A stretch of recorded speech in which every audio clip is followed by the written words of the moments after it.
పెద్దవాళ్లలోనే కాదు పిల్లల్లోనూ మలబద్ధకం సమస్య ఇబ్బంది పెడుతుంది. ఈ జనరేషన్ పిల్లల్లో శారీరక శ్రమ తగ్గిపోవడం, జంక్ ఫుడ్ ఎక్కువగా తినడం వంటి కారణాల వల్ల ఈ సమస్య ఎక్కువగా కనిపిస్తుంది. కొన్ని జాగ్రత్తలు తీసుకుంటే చిన్నారులలో మలబద్ధకం సమస్యను సులభంగా పరిష్కరించవచ్చని నిపుణులు చెబుతున్నారు. మలబద్ధకం సమస్యకు చెక్ పెట్టడానికి డైటరీ ఫైబర్ ప్రభావవంతంగా పనిచేస్తాయి. మీ చిన్నారి డైట్లో డైటరీ ఫైబర్ పుష్కలంగా ఉండే తృణధాన్యాలు, పండ్లు, కూరగాయలు ఎక్కువగా ఉండే ఆహార పదార్థాలు చేర్చండి. ఫైబర్ పేగు కదలికలను మెరుగుపరుస్తుంది. యాపిల్స్, జామకాయ వంటి ఫైబర్ రిచ్ పండ్లను అలవాటు చేయండి. సరిపడా నీళ్లు తాగకపోయినా మలబద్ధకం సమస్య ఎదురయ్యే అవకాశం ఉంది. కాబట్టి మీ చిన్నారి రోజుకు కనీసం 6 కప్పుల నీళ్లు తాగేలా చూసుకోండి.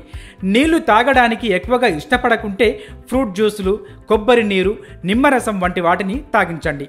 ప్రోబయోటిక్స్ పేగులలో మంచి బ్యాక్టీరియాను పెంచి జీర్ణ వ్యవస్థను మెరుగుపరుస్తాయి. మీ పిల్లలు మలబద్ధకంతో బాధపడుతుంటే ప్రోబయోటిక్స్ ఎక్కువగా ఉండే పెరుగు, మజ్జిగ, యోగర్ట్ వంటివి ఎక్కువగా ఇవ్వండి.